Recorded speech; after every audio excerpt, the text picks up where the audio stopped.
Hello, my viewers. Welcome to the Lifestyle Tips Show with yours truly, Christine. For those that are joining me for the first time, I want to welcome you here.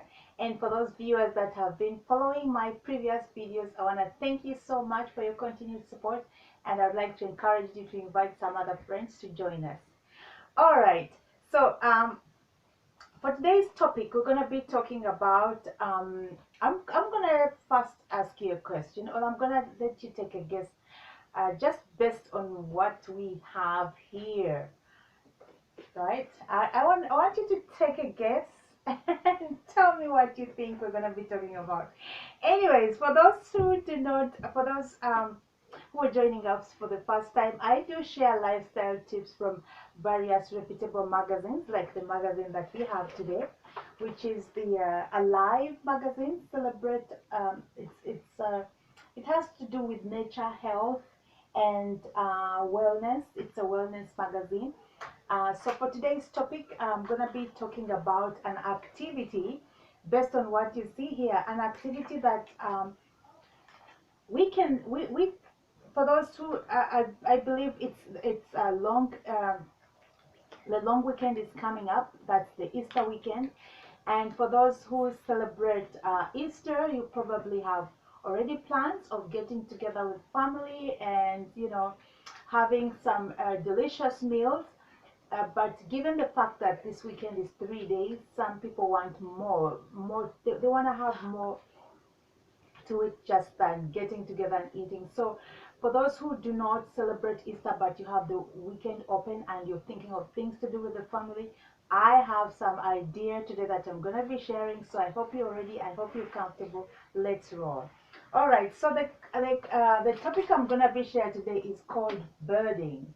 Now, some of you might already be familiar with this activity. You've probably done it several times, or maybe it's a hobby. But for my viewers there who've not tried this before, I think this is an activity that's worth trying. So I'm going to read a little bit into it, and then I'll get into I'm going to give you some tips or hints on how you can engage in this activity during the Easter holidays or the Easter weekend. Okay, so here we go. Birding, a surprising healthy pursuit. If you have never been enraptured by the wild calls of the loon on a northern lake, or surprised by an owl's sudden appearance in your backyard one night, or caught your breath at the dazzling colors of the Baltimore Oriole, you have tested something of the fascinating world of birds. Statistics show that North Americans spend 90% of their day inside a vehicle or a building. Okay, so that's a huge number. And given the fact that spring is here, the weather is getting better, I think the more reason we have to get out there and do, get into different activities. Birding, of which birding could be one of them. So let's see how we can get ourselves involved in this kind of activity with family members, or how we can get our young ones, pick interest in birding. So birding is, as I'm going to quote the magazine, birding is an active quest. Without realizing it, you have also derived some tangible and intangible health benefits from this contact with birds and being in nature. Bird watching, or birding as it's referred to nowadays, is an engaging way to experience more of nature and the outdoors. Searching for wild birds in their natural habitat, birding takes you through all types of terrain: city parks, rural farms, wetlands, seashores, mountains, and even sewage lagoons and landfill sites. Let's hope you won't be encountering any of those.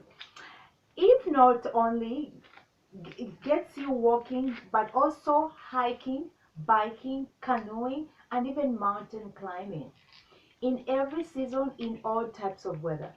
Birding is an invigorating outdoor pursuit, with many health benefits occurring almost unnoticed while you're focused in on finding the birds. All right. So this is what my understanding of this is, that this is one activity that, much as you're searching for the birds, there are health benefits that you're reaping from this activity, because you're going all over the place. There's no restraint when it comes to the different types of terrain that you can encounter while looking for birds, or even the weather. The weather is not a factor when it comes to birding, which is neat. So let it be winter, summer, spring, whatever the weather, you can still engage in this activity, which I think is a nice thing. So let's see the health benefits of birding. Birding takes you outside on a regular basis, a healthy thing all in its own.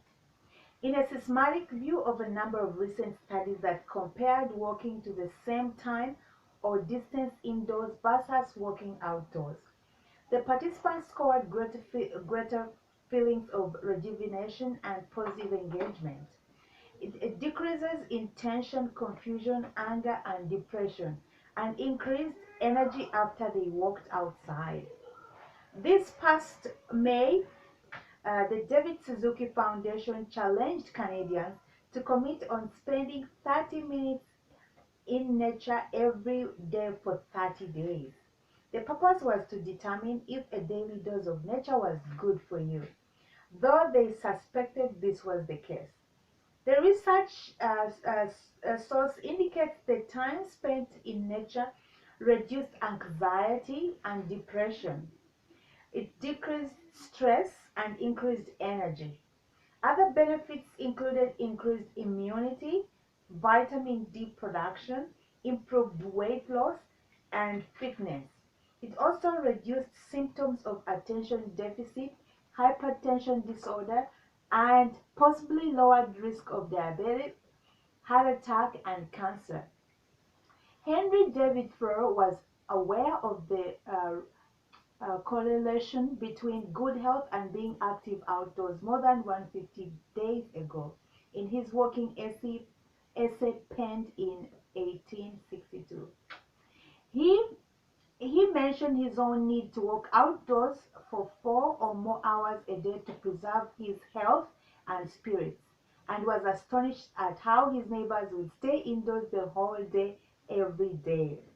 So if you're planning on doing this, I think these are, based on what we've read here, there's a lot of health benefits when it comes to this activity. And you don't even, the neat thing about this, you're not even thinking, let me walk, let me take a long walk to, to lose some weight or to be physically fit.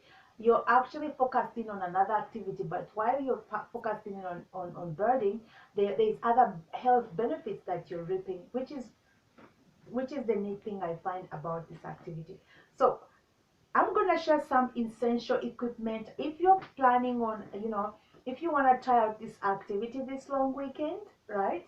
I'm gonna give you some hints on some equipment that you might need if you wanna try this out. Okay, so here's the essential equipment for birding. Borrow a pair of binoculars, all right? And I'm sorry, you can't borrow this because I'm gonna try this out myself this time. Okay, so borrow a pair of binoculars, which is a must for birding. So if you're going to bird, if you're going bird, you're gonna need a pair of those, because these birds are not gonna be on the ground waiting for you. These are birds that are gonna be in the trees, so you're gonna need that. And if you don't have some, trying them for ease or use before buying your own.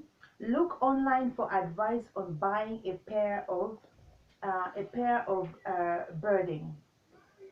Borrow 2 or 3 different field guides to determine your uh, preference before buying one. If there is a bird guide specifically for your region, get a copy. It will prove invaluable. Pack a small notebook and a pencil.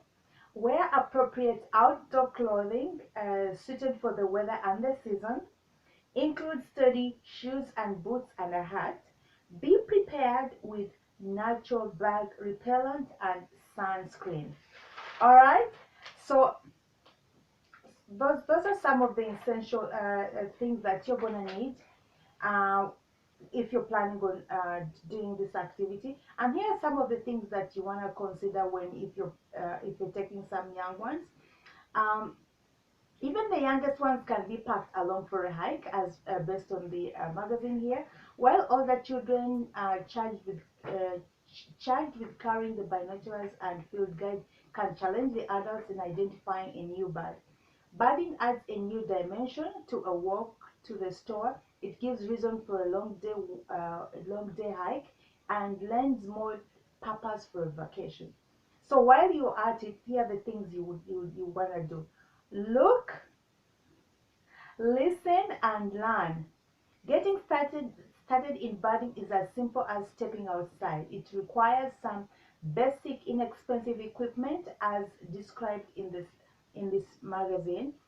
Walk around your block or to the nearest park.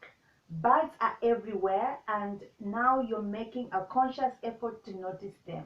Okay, so you don't even need to go any further than where you live. You're gonna notice some birds. Here's the other thing you have to bear in mind: use your ears. Jays call noisily from the shade trees, while a flock of swallows twitter constantly to each other as they gather on the hydro wires in preparation for their journey south. Plump, rust-colored fox sparrows and sleek white-crowned sparrows feed among the fallen leaves under the foundation plantings, are calling, are calling sharply back and forth. The other thing that you want to put in mind is use a field guide. Such sightings with the appetite for more, uh, though, the, though the similarity between some species is confusing at first. Use your field guides to help you differentiate each bird by family, outstanding marks, color, size, shape, habitat, sounds, where and when it's seen. Keep a list. Use a notebook to record the day's sightings and all the details. Have your children keep a list of species sighted at their favorite locale, and watch it grow through the season. And also, don't hesitate asking questions so you can talk to experts. Avail yourself to local expertise by connecting with regional naturalist club. Um, or you can find out where they will help you find out where to look for the birds. With frequent practice and some expertise guidance, you will soon compile an impressive list of local listings. All right, my viewers, so there's a lot of information when it comes to birding, interesting information that I would really like to encourage you to go online and find some more about birding, learn some more about birding. But I think it's one of those activities that's gonna keep you very really active. It can involve the entire family, and it's not really an expensive it's not an expensive activity, and this is something you can do in your backyard, your park, your local area where you live. So this is something I'm really considering doing with my young ones as well. All right. Okay. As always, it's been a pleasure sharing these tips with you. Until our next episode, please don't forget to share, don't forget to like, and don't forget to comment if you have any pointers or any information that you'd like to share that relates to today's topic. Please feel free to share in my comment box. Don't forget to subscribe and also share. Until our next video, I want to wish you a long weekend for those who are celebrating Easter and those who are planning on other activities like birding. I hope you have fun. Until our next episode, I've been your host, Christine. Cheers.